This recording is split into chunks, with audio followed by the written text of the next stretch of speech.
여러분 안녕하십니까? 수요 잡담 시작하겠습니다.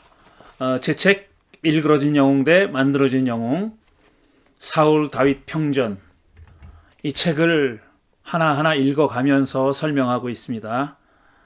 오늘부터는 이제 제 4부 다윗 영웅의 탄생과 몰락, 이런 제목이 붙어 있는 제 4부를 시작합니다.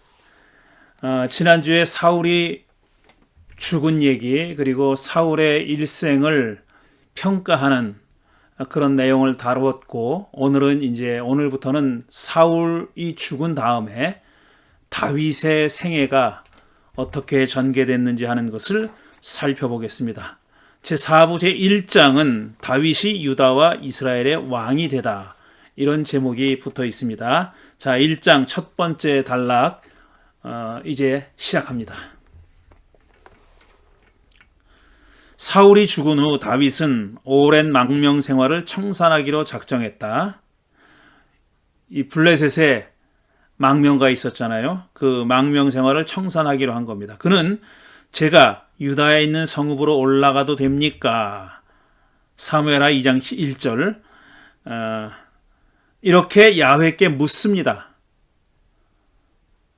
마치 전쟁을 치르기 전에 이 전쟁을 치러야 할까요? 치르지 말까요? 하고 물었던 것처럼 많은 고대 중동 문화권에서 여러 부족들이 각자 자기들이 믿는 신에게 그렇게 묻곤 했죠. 중요한 어떤 큰일, 대사를 앞두고 신에게 신의 의지를 묻는 그런 절차를 감행합니다.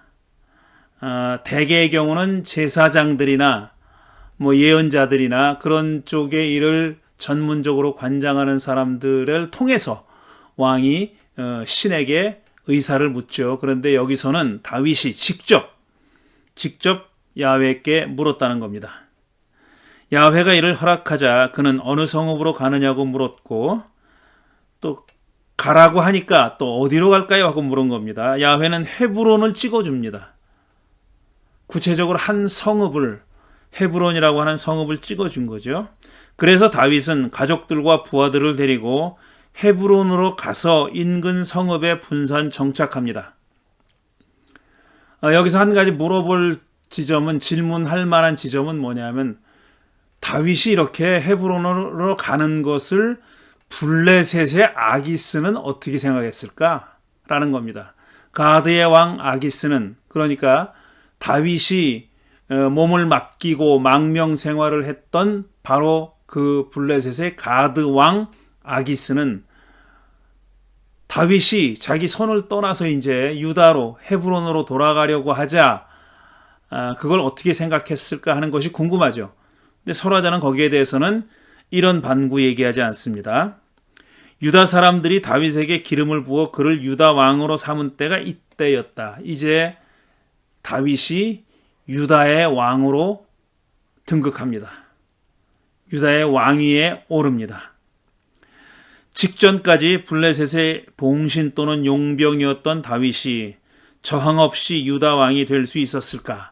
이건 양쪽에서 다 문제 삼을 수 있는 일입니다. 블레셋의 입장에서도 자기들의 용병이었던 자가 유다의 왕이 된다고? 이 아기스가 다윗을 데리고 이스라엘과의 전쟁에 나가려 했을 때 군대 지휘관들이 반대하면서 그랬죠. 저자는 유다의 왕입니다. 그리고 그 이스라엘의 여자들이 불렀던 노래까지 인용해 가면서, 사울은 천천히요 다윗은 만만이라는 노래를 인용해 가면서 그를 데리고 전장터에 나가면 안 된다 그랬잖아요. 그런 다윗이 자기의 어떤 영향력 안에서 벗어나서 유다의 왕이 되려고 하는 것을 블레셋은 어떻게 생각했을까 하는 게 한 가지 질문이고, 또 반대로 유다의 리더들은, 그러니까 유다 사람들은 블레셋의 용병이었던 다윗이 자기들의 왕이 되는 것을 어떻게 생각했을까 하는 겁니다. 거기에 동의했을까 하는 질문이죠. 그는 이스라엘을 배신했지만 유다를 배신하지 않은 건 사실이다. 이 이스라엘과 유다가 굉장히 형제 관계처럼 한 종족인 것처럼 그렇게 그려져 있는데 역사적 사실은 그렇지 않았다는 겁니다. 그렇게 가까운 사이가 아니었다는 거죠.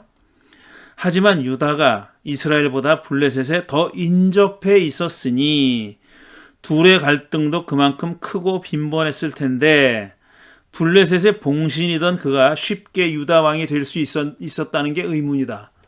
블레셋이 가만히 놔뒀다는 게 의문이다라는 거죠. 그가 유다 베들레헴 출신이었기 때문이었을까? 자기 출신지에 가서 왕이 되겠다는데 블레셋으로서도 그거를 어떤 막을 명분이 부족했을까라는 그런 의문이죠. 다윗이 유다를 다스린 7년 반 동안 이제 왕이 돼서 유다만 다스리는 유다만의 왕으로 7년 반의 세월을 지냈는데 유다와 블레셋 사이는 어땠는지도 궁금하고 블레셋은 그를 여전히 자기들의 봉신으로 여겼는지도 궁금하죠. 설화자의 침묵이 아쉬운 대목이죠. 이렇게 읽는 사람은 궁금증을 갖고 있는데 아쉽게도 설화자는 거기에 대해서 더 이상의 설명을 하지 않는다는 겁니다. 자, 보충 설명. 헤브론은 유다 중앙 산악지대에 위치한 성읍으로 사방이 성벽으로 둘러싸여 지정학적 위치도 좋고 유서 깊은 신앙적 전통도 갖고 있었다. 제가 지금 지도를 한 장 보여드릴 텐데 바로 여기가 헤브론입니다. 보이시죠? 헤브론이고 그 왼쪽이 이제 블레셋의 영토입니다. 블레셋의 5도시가 다 표시가 되어 있지 않습니까? 이렇게 유다와 블레셋은 인접해 있었어요. 인접해 있다는 것은 교류가 활발했다는 얘기고 또 한 걸음 더 나가서 갈등도 얼마든지 있을 수 있었다는 겁니다. 특히 블레셋은 내륙으로 진출하려고 계속 애를 썼던 그런 종족이에요. 그래서 이스라엘과 전쟁을 했던 이유도 이 해안 지역을 차지하고 있던 블레셋이 동진하는 데 방해가 된 종족이 바로 이스라엘이었기 때문에 이스라엘과 갈등과 전쟁이 빈번했던 것입니다. 헤브론은 유다 중앙 산악지대에 위치한 성읍으로 사방이 성벽으로 둘러싸여 지정학적 위치도 좋았고 이거 헤브론이 아르케올로지스트에 의해서 고고학자들에 의해서 많이 발굴됐습니다. 발굴된 결과 알려진 거죠. 유서 깊은 신앙적 전통도 갖고 있었습니다. 이스라엘의 입장에서 볼 때 그런 전통도 갖고 있었어요. 성소가 있어서 제사도 행해졌고요. 그곳은 아브라함이 살다가 죽어서 묻혔고 헤브론에 묻혔습니다. 갈렙 지파가 거주하는 지역이기도 했습니다. 이게 민수기에 나오는 얘기예요. 자, 갈렙 지파라고 하면은 딱 떠오르는 사람이 바로 나발입니다. 나발과 아비가일. 다윗은 아비가일과 결혼을 통해 갈렙 사람들과 관계를 맺죠. 아비가일과 결혼하게 된 일은 전에 한번 다뤘는데요. 다윗의 수하의 사람들이 나발에게 가서 이제 자릿세를 받은 거예요. 자릿세. 우리가 너희 짐승들을 다 지켜줬으니까 돈 내놔라 이렇게 한 거죠. 그 동네 양아치 조폭들이 하는 일 같은 그런 짓을 한 거죠. 그래서 나발이 욕설을 퍼붓잖아요. 너도 나도 요즘 난리야. 도망 나온 종주지에 이러면서 막 욕을 해서 그냥 돌려보내요. 그러니까 다윗이 화가 나가지고 군사를 이끌고 가죠. 그런데 갔는데 나발은 없고 아비가일이 그를 융숭하게 대접하죠.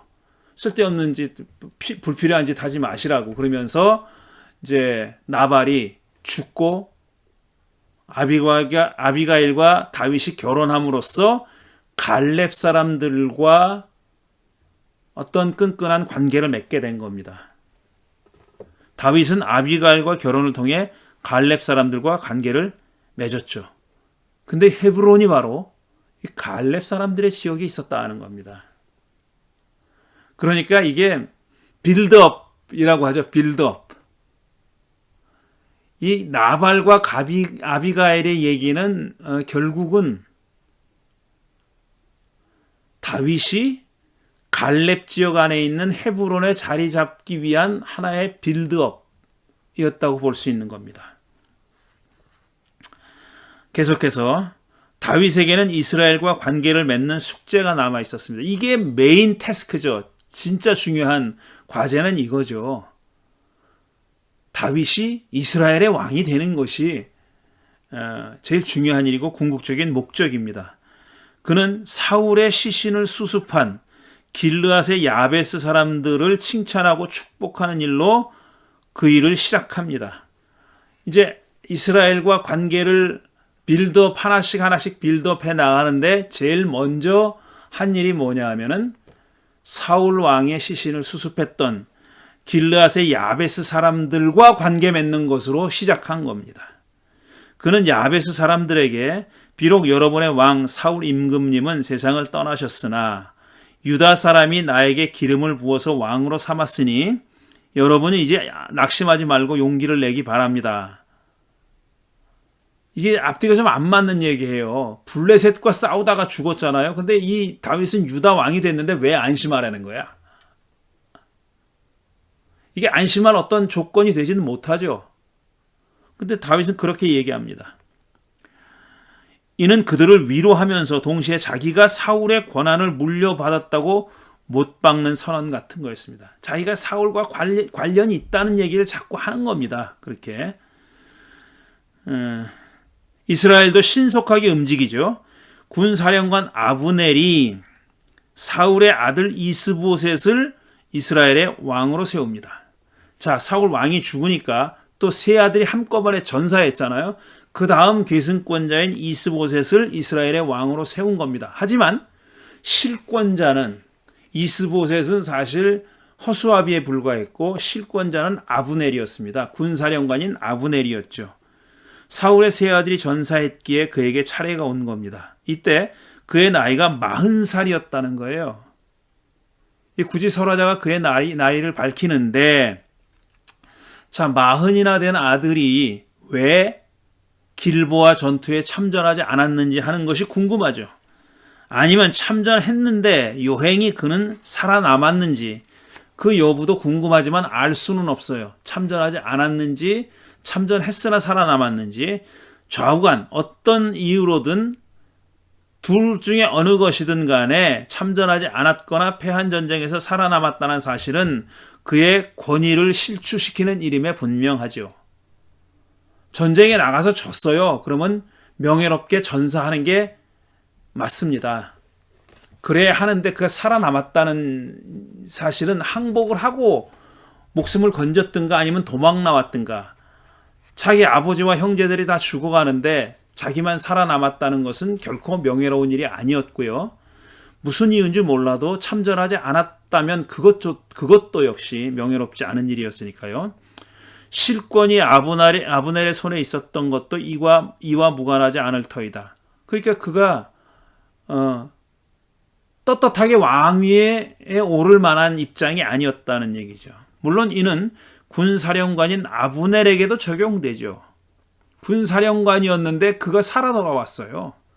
역시 이스보셋과 똑같은 불명예스러운 일이었습니다. 왕과 왕자들이 전사한 전투에서 군사령관이 살아남았다는 것은 상상하기 어렵죠. 불명예스러운 일이었죠. 어쨌든 그는 살아남아서 잠시나마 이스라엘의 실질적인 최고 권력자가 된 겁니다.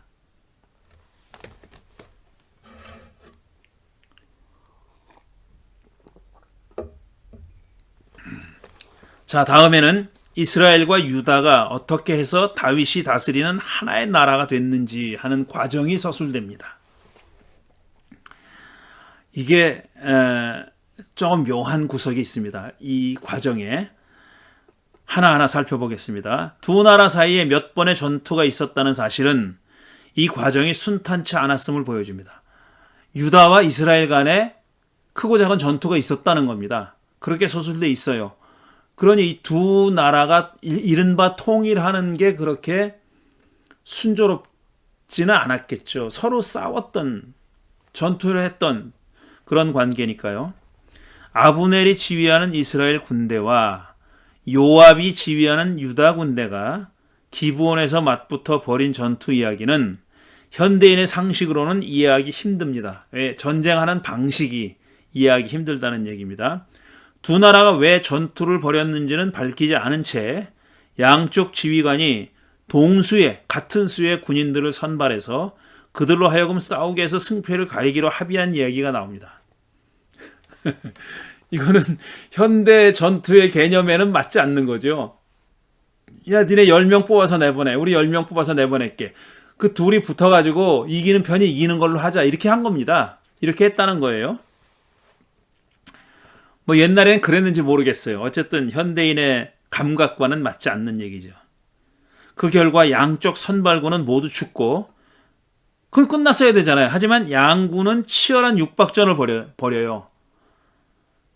승패를 그 선발대가 나가서 동수의 선발대가 나가서 싸워서 이기는 쪽이 이기는 걸로 하자. 더 이상의 피해를 줄이자는 얘기잖아요.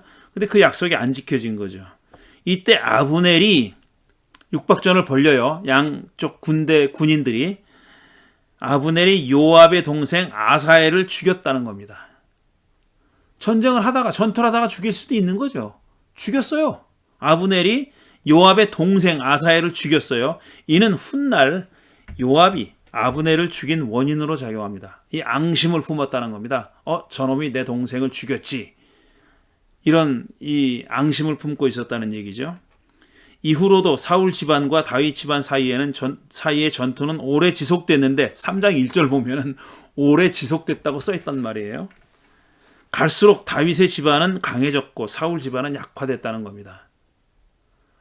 사울의 나라가 훨씬 더 큰데 지금 작은 유다를 감당하지 못해서 싸우면 싸울수록 점점 더 불리한 처지가 되었다는 얘기죠. 두 나라의 전쟁은 이스보셋의 궁전에서 벌어진 소소한 하나의 사건으로 인해 마무리됩니다. 두 나라의 갈등이 이렇게 우습지도 않은 일 때문에 끝난다는 거예요. 그게 뭐냐? 자, 아브넬이 군대 사령관이죠. 이스보셋은 왕이고요. 아브넬이 선왕 사울의 후궁, 그러니까 죽은 왕 사울의 후궁 리스바와 동침을 합니다. 근데 이 일이 발단이 돼서 일이 이상하게 흘러갔다는 거예요. 이스보셋은 이를 알고 왕권을 넘본 정치적인 행위로 간주하고, 그러니까 아브넬이 자기 선왕 아버지의 후궁과 동침한 사실이 야 이거는 정치적인 동기에서 나온 행동이다. 그러니까 지가 왕이 되려고 하는구나 라고 생각을 했다는 겁니다. 아브넬을 비난하죠. 비난하니까 원래 이렇게 되면은 이스보셋이 어떤 실권이 있으면은 아브넬은 죽는 거예요. 그런데 아브넬이 실권을 가지고 있었고 이스보셋이 허수아비였기 때문에 정당하게 비난한 거죠. 그러니까 정치적인 동기가 작용한 거 맞죠. 그래서 비난을 했는데 아브넬이 화가 나서 왕에게 대들었다는 겁니다. 그는 임금님, 그러니까 이스보셋을 다윗의 손에 넘겨주지도 않았는데 자기가 그렇게 넘겨주려면 넘겨줄 수 있었다는 얘기예요. 그게 전제되어 있는 얘기죠. 이 여자의 그릇된 행실을 두고 나에게 누명을 씌우려는 겁니까? 누명은 무슨 누명이에요, 이게. 동침한 사실이 거짓말이 되면 몰라도 동침한 사실이 있다면 누명은 아니죠. 그리고 이 여자의 그릇된 행실이라고 얘기한 것도 정당하지 않은 말이죠. 이렇게 이스보셋에게 항의합니다. 자, 제가 주로 인용하는 세번역 성서는 리스바가 그릇된 행실을 했다고 그러니까 그릇된 행실을, 이 여자의 그릇된 행실을 두고 이랬으니까 그릇된 행실을 리스바가 한 것처럼 그렇게 번역되어 있는데 원문에는 이 여자 때문에 나를 비난하는 겁니까? 라고 되어 있어요. You reproach me over a woman. 이 여자로 인해서 나를 비난하는 겁니까? 비난했다. 이렇게 돼 있어요. 그랬던 행실은 리스바가 한 게 아니라 아브넬이 한 거죠. 그런데 왜 세번역 성서가 이 리스바가 그릇된 행실을 한 것처럼 그렇게 읽히게 번역했는지 모르겠다는 겁니다. 나중에 이게 수정됐는지 어땠는지 모르겠어요. 아브넬은 여기서 놀라운 발언을 쏟아내죠. 자, 이렇게 한마디 한 다음에 아브넬이 계속 한 말이 충격적인 내용입니다. 자, 그대로 읽어보면 야훼께서는 이미 다윗에게 약속하신 것이 있습니다. 이건 또 뭔 말이에요? 아브넬은 그러니까 야훼가 다윗에게 왕권을 약속했다는 얘기잖아요. 그런데 왜 이자는 이스보셋을 왕위에 세우고 자기가 선왕의 후궁과 동침을 하고 이런 행동을 하냐 이거죠. 앞뒤가 안 맞습니다. 이제 저는 다윗 편을 들어서 하나님의 뜻대로 하겠습니다. 아직까지는 하나님의 뜻을 행하지 않았다는 얘기죠. 자백한 거예요. 자백. 그렇게 하지 않는다면 하나님이 이 아브넬에게 벌을 내리시고 또 내리셔도 좋습니다. 그럼 아직까지 한 건 뭐야? 하나님은 이 나라를 사울과 그의 자손에게서 빼앗아 다윗에게 주실 것입니다. 이건 설화자가 하고 싶은 말이죠. 설화자의 신학적인 정치적인 입장이에요. 설화자의 주장입니다. 하느님이 다윗을 이스라엘과 유다의 왕으로 삼으셔서 북쪽 단이라는 곳에서 남쪽 브엘세바, 북쪽 끝에서 남쪽 끝까지 이르기까지 다스리게 하실 것입니다.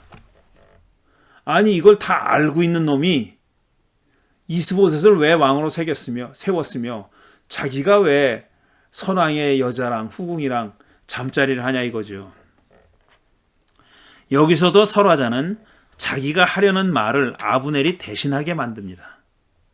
이런 말을 이스라엘의 군사령관이 했다고 보기도 어렵거니와 이 내용이 신명기 사가의 입장과도 정확하게 일치하니까 이건 사실 아브넬이 직접 한 말이라기보다는 신명기 사가가 또 더 구체적으로는 설화자가 이 대목을 쓴 사람이 하고 싶은 말이었을 거다라는 얘기입니다.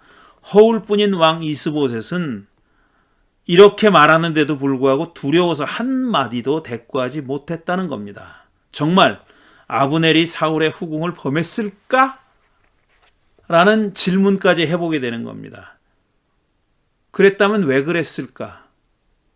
만일 아브넬이 자기가 왕인 자가 탐나서 그런 짓을 했다면 다윗에게 준다는 게 말이 안 되잖아요. 지가 이스보셋을 어떻게 처리하고 왕이 됐다면 모르겠어요. 그런데 전혀 그렇지 않고 그 이스라엘이라는 나라를 다윗에게 갖다 바치겠다는 거 아니에요. 야훼께서 이미 그렇게 약속하셨고 내가 이제 그 약속을 이루겠다 이렇게 얘기했으니까 좀 앞뒤가 안 맞는 거죠. 그는 이스보셋의 자리를 탐냈을까? 선왕의 아내나 후궁을 소유하는 일은 선왕의 자리가 자기 것임을 주장하는 행위였다. 말씀드린 대로 그렇습니다. 아브넬이 명백히 반역의 의지를 드러낸 거였는데 흥미로운 점은 자기가 왕자에 앉지 않고 그 자리를 다윗에게 넘겨주겠다고 말했다는 점이다. 그러니까 이게 앞뒤가 안 맞습니다. 서로 상응하지가 않아요. 아브넬이 한 행동과 아브넬이 한 말이 서로 삼아띠를 않아요. 왜 그랬을까? 이스보셋에게 나라의 운명을 맡길 수 없다고 여겼을까? 그랬을 수는 있죠. 허약한 왕이고 자기가 실권을 가지고 있었으니까. 다윗이 이 제안을 거부할 이유가 없었죠. 그는 동의하면서 조건 하나를 내걸었습니다. 그는 사울의 딸이자 자기 아내였던 미갈을 데려오라고 한 겁니다. 요구 하나 딱 합니다. 아브넬에게 딱 하나 요구를 해요. 이스라엘에게 요구한 게 딱 하나예요. 자기의 아내였던 그렇지만 자기가 도망가면서 사울을 피해서 도망가면서 어쩔 수 없이 헤어졌던 그 미갈을 데려오라고 그렇게 요구한 겁니다. 다윗이 과연 미갈의 그 후의 이야기를 알고 있었는지는 모르겠어요. 다른 데로 시집 보냈잖아요. 이미 남의 남자의 아내가 된 겁니다. 다른 남자의 아내가 된 거예요. 그런데 그 미갈을 굳이 데려오라고 합니다. 그때 미갈은 라이스의 아들 발디엘이라는 사람의 아내가 돼 있었습니다. 이미. 사울이 그렇게 했죠. 다윗이 내건 조건은 끊어졌던 사울 집안과의 연주를 회복함으로써 자기가 이스라엘의 왕이 될 자격이 있음을 보여주겠다는 뜻이었다는 겁니다. 그러니까 미갈을 너무너무 사랑해서 잊지 못해서 데리고 오라고 한 거는 아니었다라는 겁니다.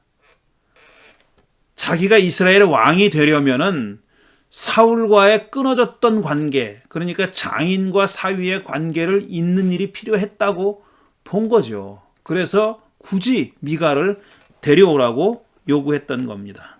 이스보셋은 다윗의 요구를 받아들여 미가를 데려왔는데 그때 그녀의 남편 발디엘은 울면서 바후림까지 따라왔다고 설화자가 그렇게 씁니다.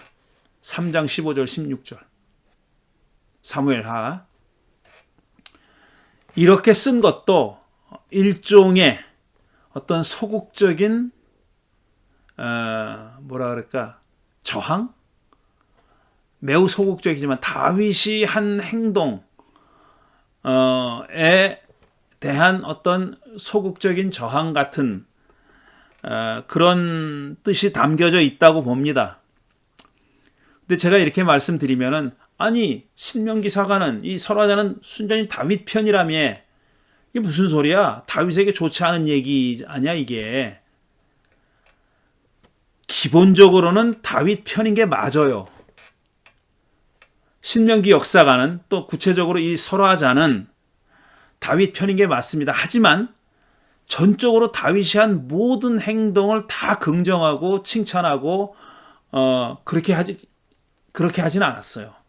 아주 여기저기서 다윗이 한 그 나쁜 행태들을 기록했고 어떤 면에서는 평가하지 않고 기록했고 지금 이 미갈 얘기처럼 뭡니까? 그 발디엘이 한 행동 울면서 동네 바깥까지 따라 나왔다라고 그렇게 씀으로써 다윗이 한 행동이 다윗의 요구가 얼마나 이 비윤리적인 그런 요구였는지 하는 것을 소극적으로 그냥 보여주는 거죠. 발디엘은 그러니까 사울에 의해서 미가를 아내로 받아들여야 했던 발디엘은 권력자들의 갈등에 아내를 빼앗긴 또 아내를 얻기도 하고 빼앗기기도 했던 비극의 인물로 남고 말았죠. 자, 아브넬은 이스라엘의 장로들을 모아놓고 연설을 한 다음에 그들의 중지를 모아 헤브론으로 다윗을 만나러 가서 융숭한 환대를 받습니다. 환대했겠죠. 이스라엘이라는 나라 통째로 자기에게 갖다 바치겠다는데 왜 환대를 안 했겠습니까? 그는 모든 일을 원만히 해결하고 귀갓길에 오릅니다. 약속이 다 합의가 이루어졌어요. 그래서 이제 성공적으로 회담을 끝내고 귀갓길에 오른 거죠. 하지만 이게 끝이 아닌 거죠. 아브넬에게 동생 아사엘을 잃은 요압이 이 소문을 듣고 그러니까 아브넬이 여기 왔다는 소문을 듣고 다윗에게 달려갑니다. 그리고 그를 살려보낸 데 대해서 항의를 해요.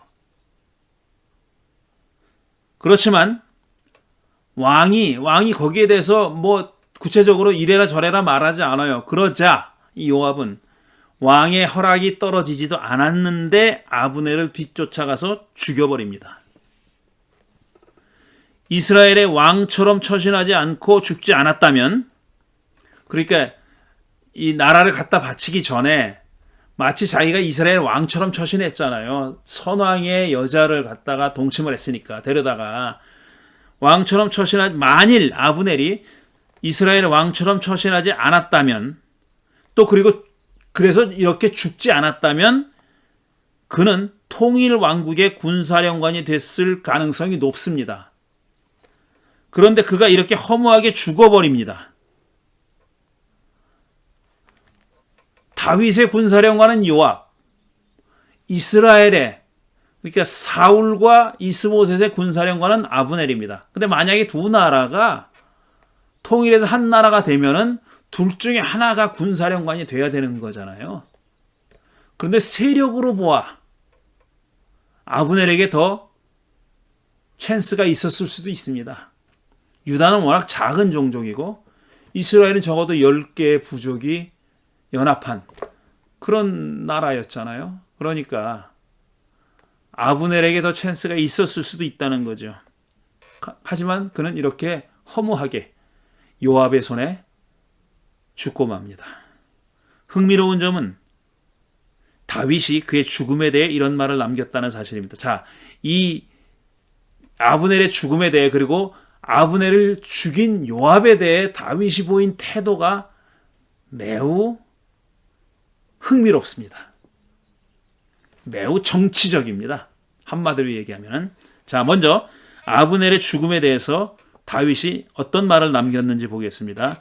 넬의 아들 아브넬이 암살당하였으나 나와 나의 나라는 야훼 앞에 아무 죄가 없다. 누가 뭐라 그랬습니까?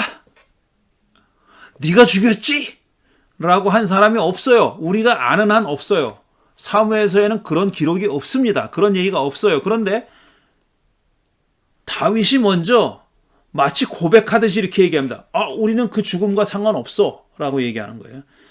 오직 그 죄는 요압의 머리와 그의 아버지의 온 집안으로 돌아갈 것이다. 그 아버지의 온 집안으로 돌아갈 것이다. 그러니까 요압이 책임이 있다는 겁니다. 자기는 책임이 없고 앞으로 요압의 집안에서는 고름을 흘리는 병자와 나병 환자와 지팡이를 짚고 다니는 다리 저는 사람과 칼에 맞아 죽는 자들과 굶어 죽는 사람이 끊어지지 않을 것이다. 이거 엄청난 저주죠. 이 저주대로 이루어졌는지는 몰라요, 우리가. 그렇지만 어쨌든 다윗은 요압과 그 집안에 대해서 이렇게 입에 담기 어려울 정도의 엄청난 저주를 퍼부었습니다. 그리고 우리는 아브넬의 죽음과 상관없어. 그건 요압이 한 일이야. 요압이 한 짓이야. 이렇게 말한 겁니다. 누가 아브넬의 죽음이 다윗의 책임이라고 비난이라도 했다는 듯이 그는 이렇게 자신을 방어합니다. 그는 요압 집안에 극렬한 저주를 퍼부었죠. 거기서 멀찍이 떨어져 있다는 듯이 자기랑 상관없다는 듯이 말입니다. 아브넬이 다윗과 언약을 맺은 일은 나름 합리적인 선택이었습니다.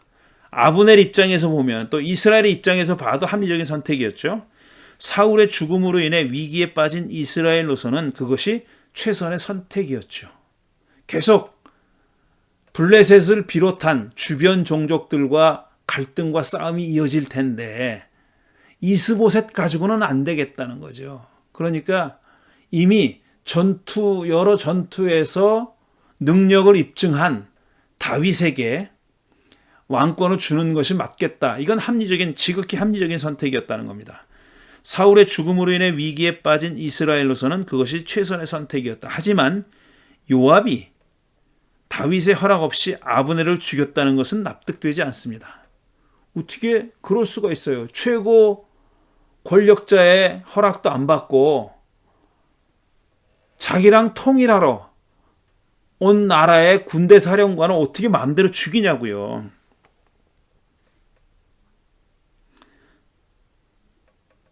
그가 아브넬을 죽인 것은 그럴 수 있다고 쳐도 다윗이 허락했어야 된다는 겁니다. 다윗의 허락도 없이 그럴 수는 없었을 거다. 이게 합리적인 추측이죠. 다윗이 자기에게 항의하고 대든 요압을 벌주지 않고 저주는 퍼부었지만 대꾸 한마디 하지 않고 아브넬을 죽이게 내어둔 것도 이해할 수 없어요. 막 왜 아브넬이 왔는데 안 알려줬습니까? 라고 막 와서 대들었는데 다윗이 내 이놈 감히 이러지 않았다는 거예요. 그리고 요압이 가서 죽이는데 방관한 거죠. 방조한 거죠. 다윗은 사울과 요나단 때처럼 최고의 예의를 갖춰서 아브넬의 죽음을 애도합니다. 정치적인 행위입니다. 명백하게 정치적인 행위예요. 그는 식음을 전폐하고 조가를 지어 불렀다. 그래서 온 백성이 그것을 보고 그 일을 좋게 여겼다. 다윗 왕이 무엇을 하든지 온 백성이 마음에 좋게 받아들였다. 그때에야 비로소 넬의 아들 아브넬을 죽인 것이 왕에게서 비롯된 일이 아님을 온 백성과 온 이스라엘이 깨달아 알았다. 더 무슨 설명이 필요합니까? 설화자가 이렇게 쓰고 있어요.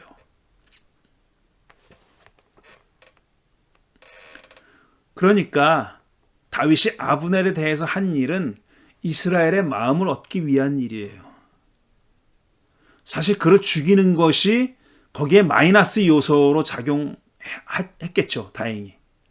당연하게 그렇게 했겠죠. 자기들의 군대 사령관을 죽였으니까. 그런데 굳이 그게 내가 한 일이 아니라 요압이 한 일이다 이겁니다. 그리고 아브넬의 장례를 융숭하게 성대하게 치러줌으로써 사람들은 다윗이 안 했다더니 다윗이 한 일이 아니라더니 정말 그렇네. 다윗이 한 행동을 보고 그렇게 판단하게 만들었다는 겁니다. 결국 그렇게 됐다고 설화자가 얘기하고 있는 거예요. 다윗이 이런 효과를 노리고 최상의 예의를 갖췄던 것은 아닐까? 결과적으로 그는 아브넬의 죽음에 대해 알리바이를 갖게 된 겁니다. 이건 내가 한 게 아니야. 사울, 요나단, 아브넬은 모두 살아 있었다면 공통점이 뭐냐? 다윗이 이스라엘의 왕이 되는데 방해가 될 수 있는 인물이었습니다. 이들이 모두 죽었으므로 남은 사람은 허울뿐인 이스보셋 하나만 남은 겁니다. 다윗이 왕이 되려면 그도 사라져야 했는데 이 일은 이스라엘의 내부자 바나와 레갑이라는 사람이 실행해 줍니다. 이것도 이상하죠. 꼭 다윗의 앞길에 방해가 되는 사람은 제3자가 죽여요. 제거해. 제3자가. 이들은 더운 여름날 낮잠 자던 이스보셋을 죽입니다. 이 두 사람이 레갑과 바나라는 사람이 죽여요. 그리고 이 이스보셋의 머리를 들고 다윗에게 달려갑니다. 이들은 이스보셋의 죽음을 기쁜 소식이라도 되는 듯이 다윗에게 전했지만 그들도 사울을 죽인 아말렉 젊은이의 길을 가야 했습니다. 다윗은 이들을 죽입니다. 다윗은 이스보셋의 시신을 헤브론에 있는 아브넬의 묘지에 합장해 줍니다.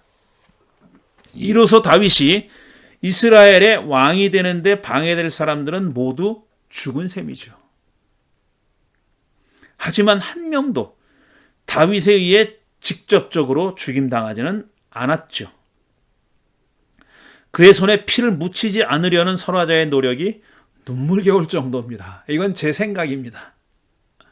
어떻게 하면 다윗에게 알리바이를 만들어 줄까를 고심한 듯한 그런 서술입니다. 아브넬과 이스보셋의 죽음으로 이스라엘의 권력 공백이 생기죠.